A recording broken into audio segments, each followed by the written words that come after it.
할렐루야. 오늘 수요예배 오신 여러분들을 주님의 이름으로 환영합니다. 오늘 말씀을 통해서 하나님의 크신 은혜를 함께 받기를 예수님의 이름으로 축복합니다. 아멘. 오늘 말씀에서는 두 가지를 알아보려고 합니다. 첫 번째로 오늘 본문에 나오는 여리고보다 작은 이 아이 성에서 이스라엘 백성들이 왜 패하게 되었는가에 대한 이유와, 그리고 또 한 가지는 오늘 말씀에 온전히 받쳐진 물건, 이것을 두 글자로 하면 헤렘이라고 하는데, 이 헤렘에 대해서 한번 알아보도록 하겠습니다. 이스라엘은 요단강을 건너고 하나님의 말씀에 순종하여 난공불락인 여리고성을 함락시켰습니다. 하루 한 번씩, 그리고 마지막 날인 7일째 때에는 여리고성을 7바퀴를 돌고 다 함께 함성을 지를 때에 하나님께서 큰 지진을 일으키셔서 여리고성을 무너뜨리게 하셨습니다. 그래서 이 이스라엘은 하나님의 말씀에 순종해서 이 여리고성을 함락시켰습니다. 그런데 하나님께서는 이 여리고성을 함락시키시기 전에 여호수아에게 분명히 한 가지 말씀하셨습니다. 여호수아 6장 18절에 보면 너희는 온전히 바치고 그 바친 것 중에서 어떤 것이든지 취하여 너희가 이스라엘 진영으로 바치는 것이 되게 하여 고통을 당하게 되지 아니하도록 오직 너희는 그 바친 물건에 손대지 말라. 여리고성을 함락하면 여리고 성 안에 있는 모든 것들을 취하지 말고, 어느 것 하나도 취하지 말고 하나님께 온전히 바치라는 것입니다. 원래 고대 근동 사회에서 이 전쟁이 났을 때, 그래서 전쟁에서 승리했을 때는 그 승리자와 그 승리의 부대가 그 함락시킨 점령한 그 성과 도시의 모든 소유물들을 취하도록 되어 있습니다. 그래서 사람이나 가축이나 물건은 모두 다 승리자와 그 승리자 부대의 것입니다. 그러나 이상하게 이번 여리고 전투에서는 하나님께서는 여리고 성 안에 있는 모든 것, 숨쉬는 것, 모든 것, 남녀노소 유아할 것 없이, 그리고 가축, 양과 나귀와 낙타와 모든 가축들은 모두 칼날로 멸하고, 은금과 동철은 그것은 여호와의 곳간에 모으라고 하나님께서는 말씀하셨습니다. 온전히 바치는 물건을 두 글자로 헤렘이라고 합니다. 이 헤렘의 뜻은 바친다, 바치다, 그리고 진멸한다, 심판의 의미가 있습니다.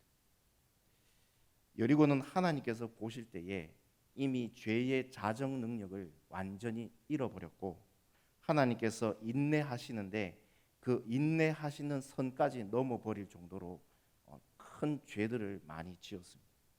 그래서 심판자로 하나님께서는 이스라엘을 보내어 여리고성을 헤렘, 하나님께 온전히 바치고 온전히 진멸하도록 하게 된 것입니다. 그런데 이 한 가지 주의할 것은 뭐냐 하면, 이 헤렘은 절대로 손대지 말아야 한다는 것입니다. 하나님께 온전히 바치는 이 헤렘, 혹시 취하게 되면 그것을 취한 사람도 하나님께서는 헤렘, 진멸시킨 것입니다. 이스라엘은 함락한 여리고성을 하나님의 말씀에 순종하여 헤렘시켰습니다. 여호수아 6장 21절에 보면 그 성 안에 있는 모든 것을 온전히 바치되 남녀노소와 소와 양과 나귀를 칼날로 멸하니라. 이스라엘은 여리고성을 함락하고 난 뒤에 하나님의 말씀대로 완전히 헤렘, 온전히 진멸하고 어느 누구도 그 하나님의 그 헤렘에 손을 대지 않았습니다. 그러나 오늘 본문에서 이 헤렘을 범한 한 사람이 나오게 됩니다. 본문 1절에 보면 이스라엘 자손들이 온전히 바친 물건으로 말미암아 범죄하였으니 이는 유다 지파 세라의 증손 삽디의 손자 갈미의 아들 아간이 온전히 바친 물건을 가졌습니다. 여호와께서 이스라엘 자손들에게 진노하시니라. 성경은 오늘 말씀에서 헤렘을 범한 사람을 정확하게 표현합니다. 설명하고 있습니다. 이름은 아간인데 유다 지파이고, 그리고 유다 지파 안에 세라 족속이고, 그리고 세라 족속 안에 삽디의 가족, 삽디의 가족 안에 있는 삽디의 증손 갈미의 아들로 소개되고 있습니다. 이 아간이 하나님께 온전히 바친 물건 헤렘을 가졌다고 여호수아 7장은 시작하고 있습니다. 그래서 하나님께서는 이스라엘 자손들에게 진노하셨습니다. 그런데 이상한 것은 아간이 헤렘을 하였는데 성경은 이스라엘 자손들이 헤렘을 했다라고 말씀하고 있습니다. 그리고 하나님께서 아간에게만 진노하시는 것이 아니라 온 이스라엘 자손들에게 진노하셨다고 말씀합니다. 그것은 이유가 무엇일까요? 그것은 아간이 이스라엘 공동체 안에 속해 있기 때문입니다. 아간은 아브라함의 피를 받았고 아브라함과 하나님과의 그 언약 안에 있는 자였기 때문입니다.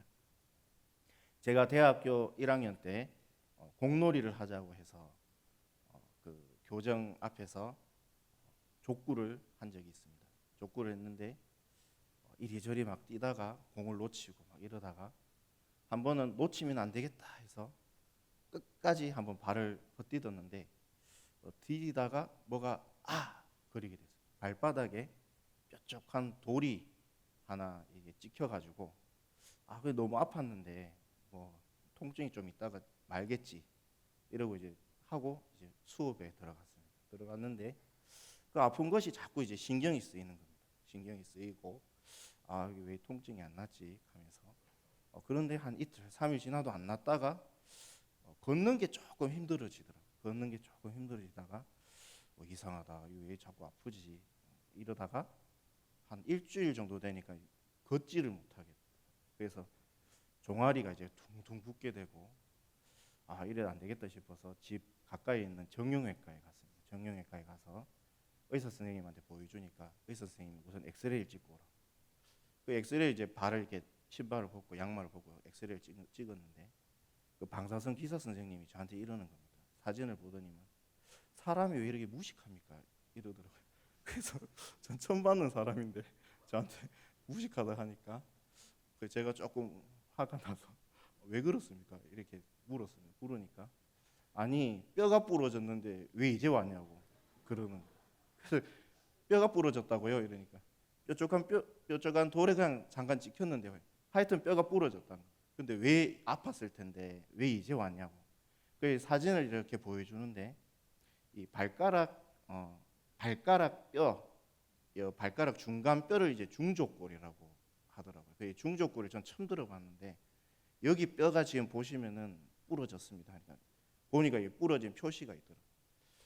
되게 조그만한 뼈였는데 둘째 발가락 중족골이었는데 그 중족골이 작지만은 보이지 않는 거지만 부러지니까 제가 온몸이 거기에 영향을 받고 생활을 하기가 어려울 정도로 몸이 힘들어졌습니다. 왜냐하면 조그만 이 발가락 둘째 발가락 중족골이 제 몸의 지체였기 때문에 그 작지만 보이지 않지만 거기가 부러지니까 제 온몸이 거기에 영향을 받고 힘들어지는 것입니다. 이것처럼 아간 한 사람이 하나님께 죄지었지만 하나님께서 보실 때는 아간이 이스라엘에 속한 사람이었기 때문에 공동체의 한 사람이었기 때문에 지체였기 때문에 하나님께서는 온 이스라엘이 범죄한 것으로 봤고 진노하셨습니다. 왜냐하면 하나님 말씀을 아간이 어겼기 때문입니다. 하나님은 사랑의 하나님입니다. 사랑이 무한하십니다.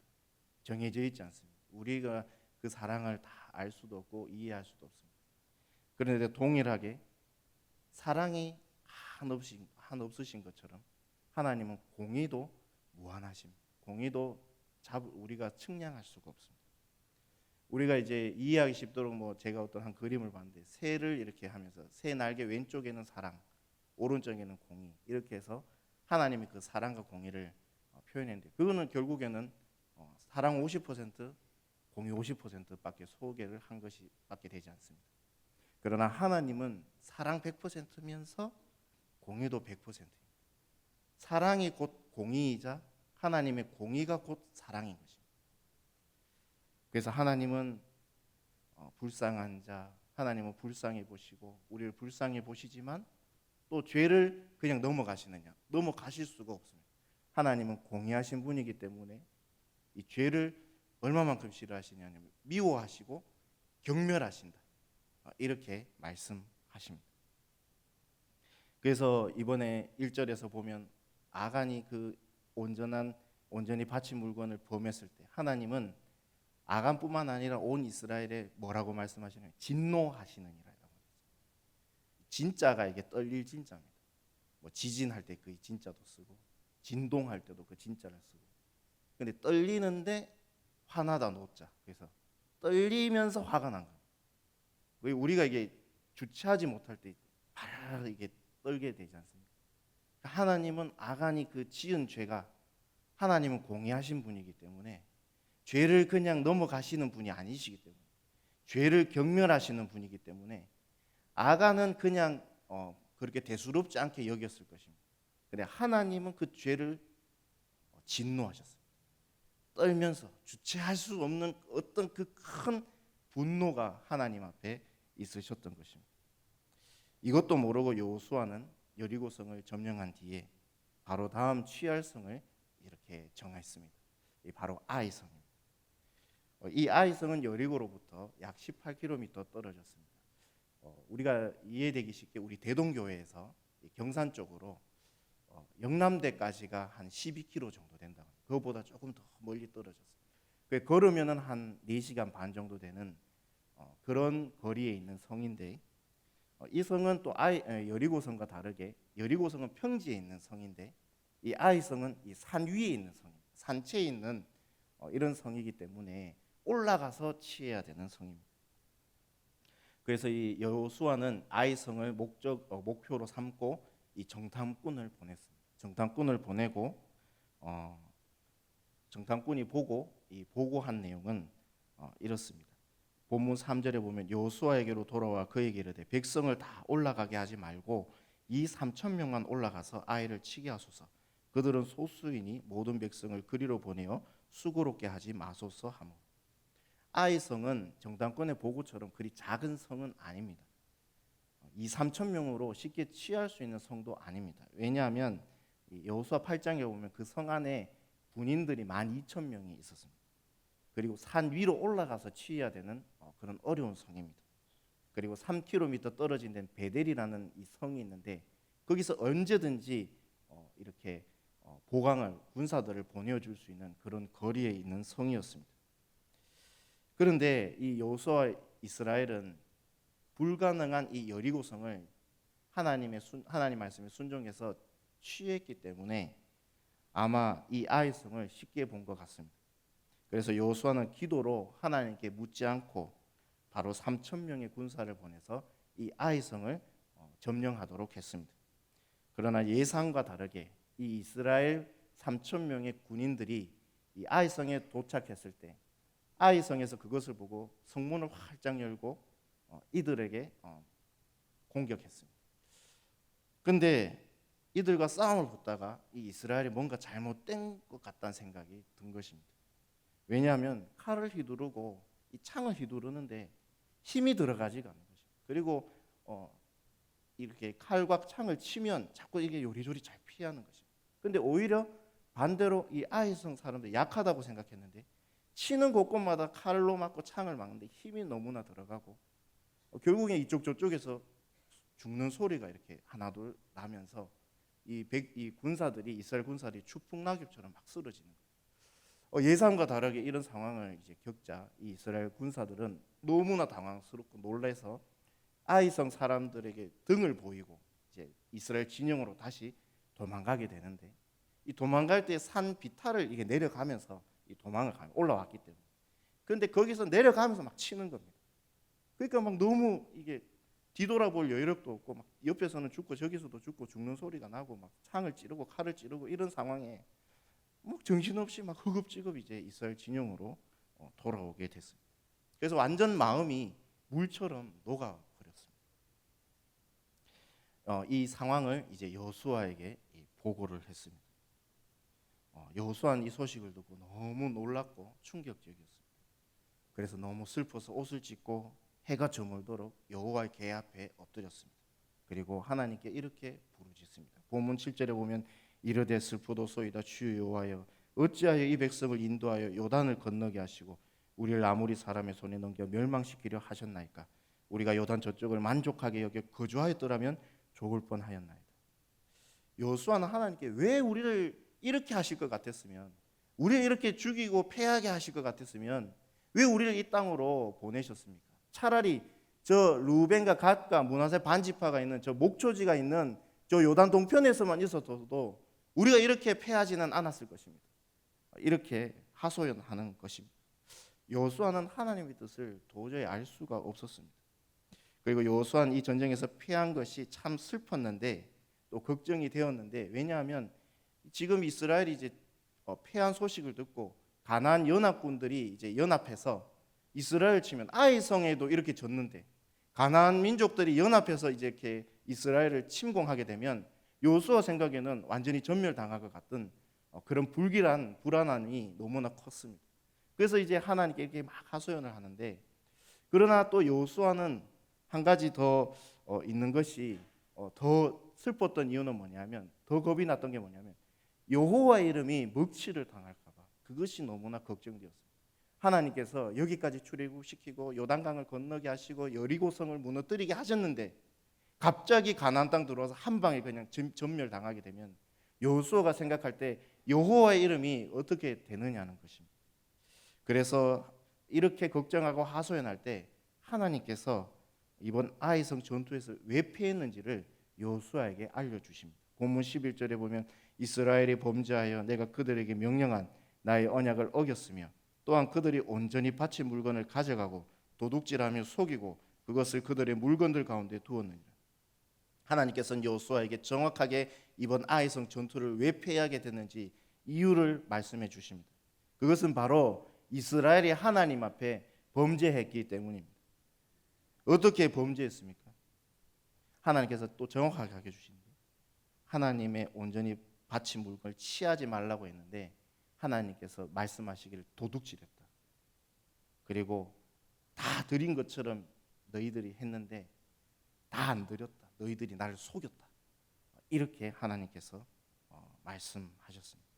그래서 이렇게 범죄한 아간과 그 함께 있는 공동체 이스라엘이 어떻게 됐습니까?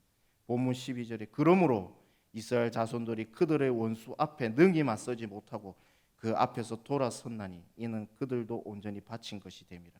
그 온전히 바친 물건을 너희 중에서 멸하지 아니하면 내가 다시는 너희와 함께 있지 아니하리라. 이스라엘이 범죄했기 때문에 이스라엘이 아이성에서 패한 것입니다. 능히 맞서지 못했습니다. 하나님께서 이스라엘과 함께 하시지 않은 것입니다. 하나님은 사랑의 하나님이시면서 공의의 하나님이십니다. 하나님은 죄를 미워하시고 죄가 있는 곳에는 하나님께서 역사하시지 않습니다. 왜냐하면 하나님은 공의의 하나님이시기 때문입니다. 그래서 하나님은 여호수아에게 그 온전히 바친 물건을 너희 중에서 멸하지 아니하면 내가 다시는 너희와 함께 하지 않겠다고까지 말씀하십니다. 하나님께서 나와 함께 하시려면, 그 사랑의 하나님이면서 공의의 하나님이 나와 함께 하시려면 내 안에 숨겨진 죄를 하나님 앞에 해결해야 돼요. 교회 열심히 다니고 예배 열심히 드리는 것도 참 중요하지만 죄를 해결하지 않으면 하나님께서 역사하시지 않는 것입니다. 아모스에 보면 죄를 짓고 이스라엘 예루살렘 성전으로 들어오는데 하나님이 뭐라고 하시냐면 저 문 좀 닫아라.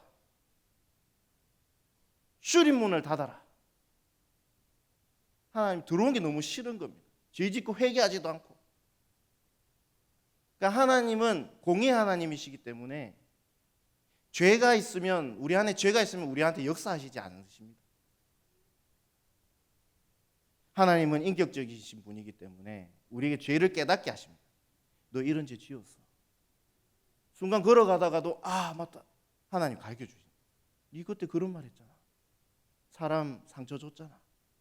너도 그랬잖아. 하나님 인격적으로 얘기하십니다. 그런데 그때 자존심 때문에 고집 때문에 회개하지 않고 그대로 계속 그 마음속에 묻고 있으면 하나님 역사하시지 않는 것입니다. 지금 아이성에 패한 이 이스라엘 백성들처럼 아브라함의 후손이고 율법 계도 있고 뭐 있지만 그 패하는 것입니다. 삶 속에서 눌리고 힘없이 살아가는 것입니다. 하나님은 공의의 하나님이십니다. 하나님이 우리와 함께 하시기 위해서는 나의 죄를 철저하게 회개해서 그 죄가 사라지게 하는 것입니다. 내 마음이 죄로 인해서 이사야 1장처럼 진홍 같을지라도, 이 붉은색인데 엄청 진한 색입니다. 진홍색. 이 진홍색은 빨간색을 천을 염색을 한번 하고 또 한 번 하고, 그래서 두 번 하는 거예요. 두 번은 진홍 같은데 이 두 번 염색하고 나면 비누를 하든 무슨 방법을 써도 이게 천이 하얘지지 않습니다. 색이 전혀 옅어지지 않습니다. 그런데 예수님의 이름으로 내 죄를 진짜 하나님 앞에 철저하게 회개하면 하나님은 내 마음을 양털처럼 하얗게 만들어 주시는 것입니다. 또 어떤 사람은 욥기 20장에 그런 사람도 있습니다. 욥기 20장처럼 마음이 아니라 이 죄가 달아가지고 사탕처럼 달아가지고 혀 밑에다가 이제 숨겨놓는 사람이 있다고. 근데 요거를 버려야 되는데 다니까 죄가 아껴가지고 요걸 버리지 않는 것입니다. 계속 심심할 때마다 죄를 계속 물고 이렇게 하는 것입니다. 사탕처럼. 그래서 이게 다니까 죄가. 근데 내 혀 밑에 있는 죄도 회개해야 되는 것입니다. 그러면 공의의 하나님께서 우리와 함께 하셔서 우리가 승리하는 것입니다. 부흥은 어디서 오느냐? 회개에서. 하나님 앞에 철저하게 인격적으로 회개가 될 때 부흥이 오는 것입니다. 여호수아는 하나님의 말씀을 듣고 하나님께서 가르쳐 주신 방법으로 이스라엘 안에 있는 그 죄를 이제 찾아내기 시작하는데, 하나님이 가르쳐 주신 방법은, 그 죄를 제거하는 방법은 제비뽑기였습니다. 하나님께 온전히 바친 물건, 헤렘을 훔친 아간이 이스라엘 안에서 찾아낼 확률이 몇 퍼센트 될까요? 로또 1등이 될 확률은 0.00012%. 그래서 안 된다고 보시면 됩니다. 로또 복권 사면 1등 될 확률은 0.00012%. 그래서 로또를 사도 안 뽑힙니다. 그런데 여리고성 참가한 20세 이상 남자들이 한 60만 명 되는데 여기서 아간을 찾아낼 확률은 더 적습니다. 20세 이상 남자가 60만 명인데 그 60만 명을 잡고 계산하면 아간을 찾을 확률은 0.0000167%. 로또를 당첨되는 것보다 더 어려워. 거의 못 잡는 것입니다. 서울에서 김서방을 찾거나 모래사장에서 바늘을 찾는 그런 확률인 것입니다. 그런데 하나님께서는 제비뽑기를 해가지고 한 번도 실수 없이 4번의 제비뽑기를 해서 정확하게 아간을 찾아내셨습니다. 처음 12지파 중에서 유다지파를 뽑았습니다. 아간은 그때도 뭐 별로 생각하지 않았을 것입니다. 그리고 유다지파엔 세 족속이 있습니다. 베라스, 세라, 셀라 족속인데 이 아간이 든 소속이 세라 족속. 세라 족속을 뽑았습니다. 그때도 아간은 뭐 그런갑다 이렇게 생각했을 것 같습니다. 그 세라 족속을 뽑고 그 세라 족속에서 삽디의 가족을 찾아냈어요. 그때부터 아마 아간은 얼굴이 변했을 것입니다. 그리고 그 삽디의 가족 중에 드디어 그 남자들 중에 아간을 찾아냈습니다. 하나님께서는 정말 적은 확률을 뚫고 이 아간을 정확하게 찾아내셨습니다. 그리고 이스라엘 공중 앞에서 아간의 자백을 받아내니 공중 앞에서 이제 하나님께서 틀리지 않았다는 것을 이제 보여주는 겁니다. 여호수아 7장 21절에 내가 노력한 물건 중에 시날산의 아름다운 외투 한 벌과 은 200세겔과 그 무게가 50세겔 되는 금덩이 하나를 보고 탐내어 가져갔나이다. 보소서 이제 그 물건들을 내 장막 가운데 땅 속에 감추었는데 은은 그 밑에 있나이다. 아간은 자백합니다. 내가 가져갔다. 내가 탐내어 가지고 가져갔다. 시날산의 외투. 이 시날산의 외투는 바벨론에서 특산물인데 왕들이 입는 의복이라고 합니다. 금실과 비단 옷이 섞여져 가지고 아주 아름다운 옷인데 저는 이게 어떤 가치가 있을까? 특산물인데 왕들이 입는 옷이라. 그래서 뭐 이렇게 샤넬에서 제가 이렇게 인터넷에 보니까 1,000만 원짜리 외투도 있고 최고 비싼 거는 최고인지는 모르겠지만 제가 받는 것 중에 최고 비싼 외투는 3천만 원. 그 정도 하지 않을까. 왕들이 입는 옷이니까. 그런 좋은 옷에다가 은 200세겔. 당시 구약에는 노비 한 명이 30세겔이었다 하니 최소 6명은 살 수 있는 큰 돈. 그리고 50세겔. 근 50세겔을 0.5kg. 그 제가 이 금시세를 한번 쳐보니까 그거하고 그때랑은 차이가 많지만 우리가 그걸 좀 어느 정도인지 그래도 좀 알고 싶어서 금시세를 찾아보니까 4,800만 원. 그러니까 아간이 훔쳤는데 이거 설마 걸리겠나? 그래가지고 시날산에 외투 한 벌, 그 많은 여리고의 그 많은 물품 중에 외투 한 벌, 그리고 은 200세겔, 그리고 50세겔 금덩이 하나, 그걸 훔쳤는데 온 그 땅 밑에 감추었다고 이제 자백을 하는. 이 감추었다는 것은 히브리어로 삼위진 복수라며. 그러니까 아간이 그걸 탐내 가지고 와가지고 땅 밑에 숨길 때는 아간 혼자 땅 밑에 감춘 것이 아니고 아간의 그 가족들이 함께 감춘 것입니다. 그래서 혼자 그것을 보다가 탐심이 들어서 아간의 가족들과 이 감춘 것입니다. 그래서 어떻게 됐습니까? 여호수아 7장 24절과 25절에 여호수아가 이스라엘 모든 사람과 더불어 세라의 아들 아간을 잡고 그 은과 그 외투와 그 금덩이와 그의 아들들과 그의 딸들과 그의 소들과 그의 나귀들과 그의 양들과 그의 장막과 그에게 속한 모든 것을 이끌고 아골 골짜기로 가서 여호수아가 이르되 네가 어찌하여 우리를 괴롭게 하였느냐?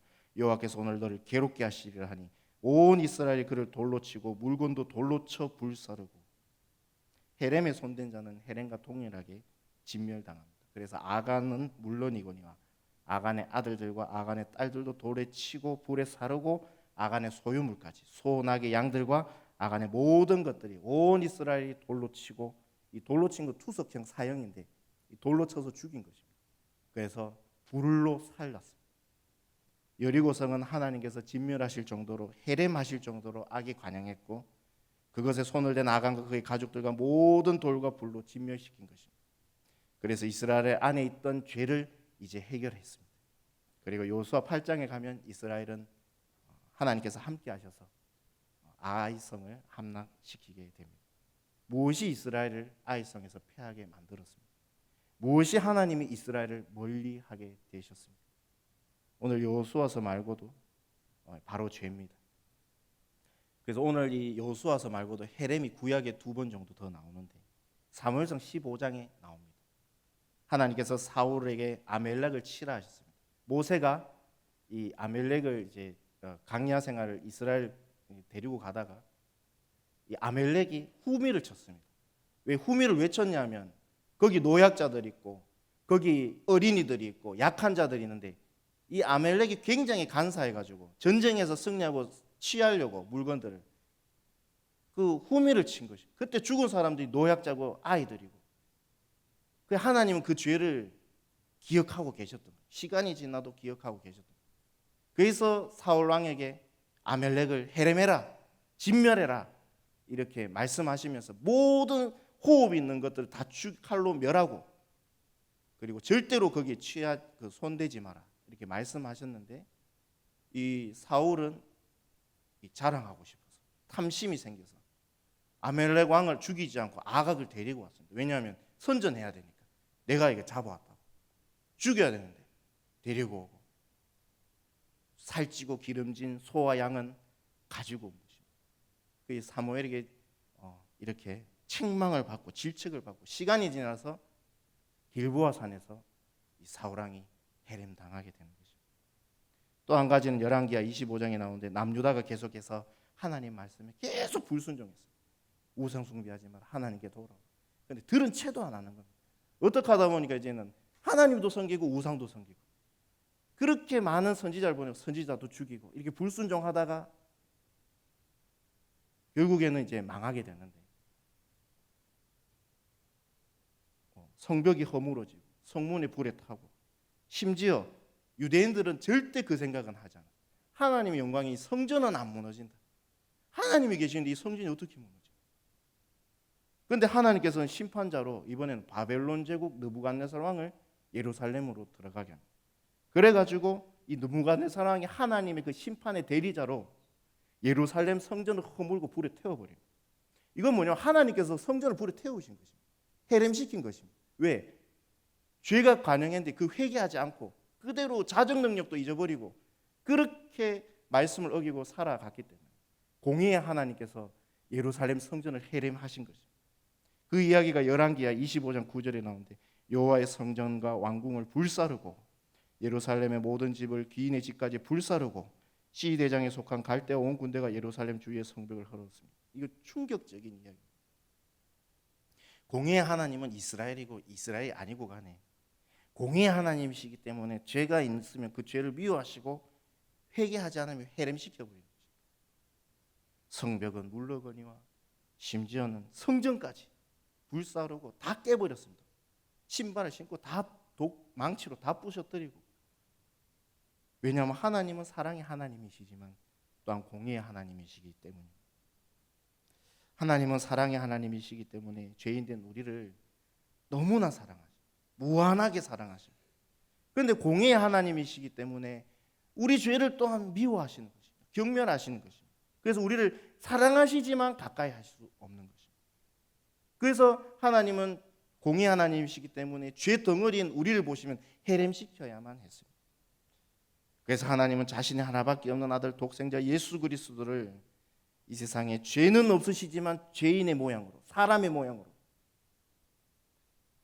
보내셔서 나무 십자가에 달려 하나님의 모든 진노를 거기에 쏟아 부으셨어요. 얼만큼 쏟아 부으셨느냐?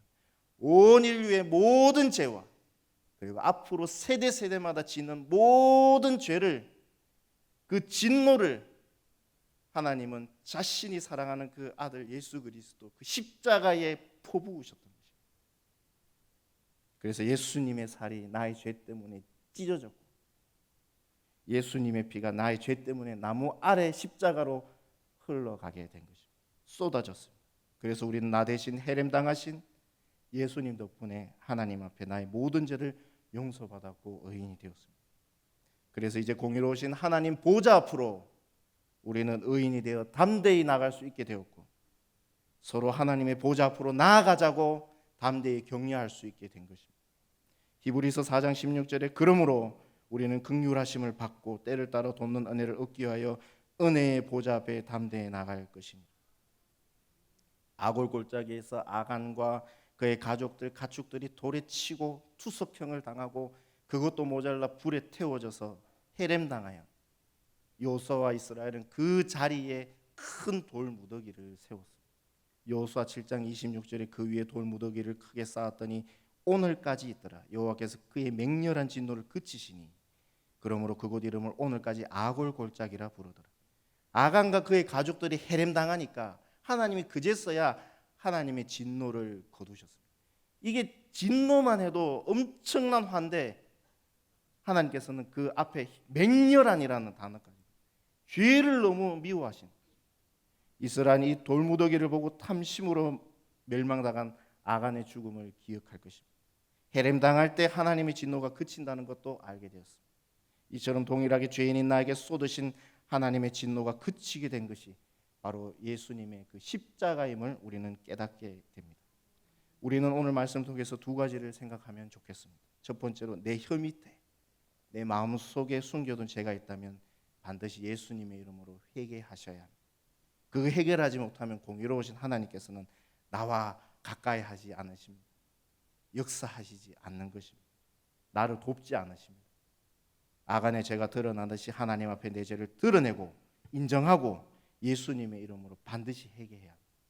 그러면 하나님께서 내 삶을 도우실 것입니다. 그리고 마지막 한 가지, 나 대신 해림당하신 예수님의 십자가를 기억해야 합니다. 사랑 많으시고 공의로우신 하나님은 나를 진멸시키지 않기 위해서 자신의 하나밖에 없는 아들 예수 그리스도를 십자가에 달려 죽게 하셨습니다. 어느 부모가 자기 자녀를 사지로 모는 부모가 어디 있습니까? 내가 사지로 가면 사지로 가지 내 자녀를 누가 사지로 보낸단 말입니까? 그런데 하나님께서 십자가에 달리시지 않으시고 하나님의 하나밖에 없는 독생자, 독자도 아니고 독생자, 독생자는 존귀하고 가치를 매길 수 없는 그런 존재를 독생자로 가는데, 하나님께서 보실 때도 독생자인 이 예수 그리스도를 우리를 너무 사랑하셔서 십자가에 못 박으시고 거기에 진노를 다 쏟아 부으신 것입니다.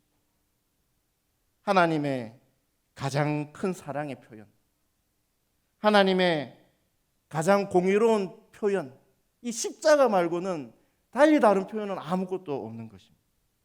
십자가는 하나님의 사랑을 그리고 하나님의 공의를 가장 정확하게 표현한 것입니다. 십자가의 예수님은 우리를 대신에 해렘당하셔서 우리는 공의로운 하나님의 보좌 앞으로 담대히 나가게 된 것입니다.